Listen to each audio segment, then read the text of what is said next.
Captain Perry was a man of rank, commonly known as a man of pleasure. Introduced at an early period of life into scenes and habits of fashionable gaiety, he became the votary of fashion, passionately attached to what are called the innocent pleasures of life. Flattery was his daily food, the theatre or opera house his temple to pleasure the idle goddess, at whose shrine he presented his nightly offerings. His companions were of the same disposition as himself, and strove to outdo each other with dissipation and debauchery. The wisdom upon which they valued themselves chiefly consisted of vain metaphysical speculations, having skeptical doubts about the most clear and certain truths. As Captain Perry proceeded in this career of wickedness with his companions, his heart was often sorrowful.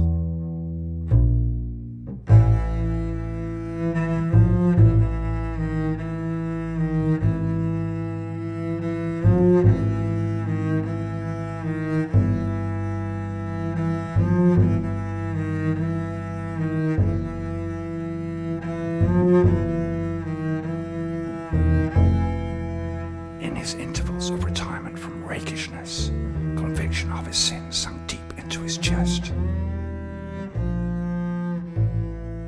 Though then, in the prime of life, the effects of early dissipation began to appear. A constitution naturally good was impaired through the follies of youth. He looked back on his past life with a sincere sorrow and regret, wondering what I must do to be saved. He had clear and distinct views of this redemption. He was fully satisfied that nothing but the greatest atonement could procure forgiveness. He began faithfully and affectionately to warn all who came to see him.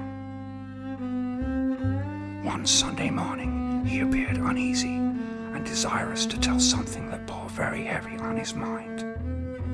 "At last," he said, "I'm going to tell what I am sure will astonish you. Judge if I have any grounds to hope for mercy. I belong to a society or class of men, the members of which bound them in solemn league and agreed to work all manner of abominations, but praise be, are now almost unknown in the world. The society which he belonged was composed of atheists, deists, and members of the Illuminati. Mr. Wood asked him, was he a member of what was once called the Hellfire? He said, no.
24-year-old single male, held with the sincerest conviction and belief that he was a tiger trapped in a human's body.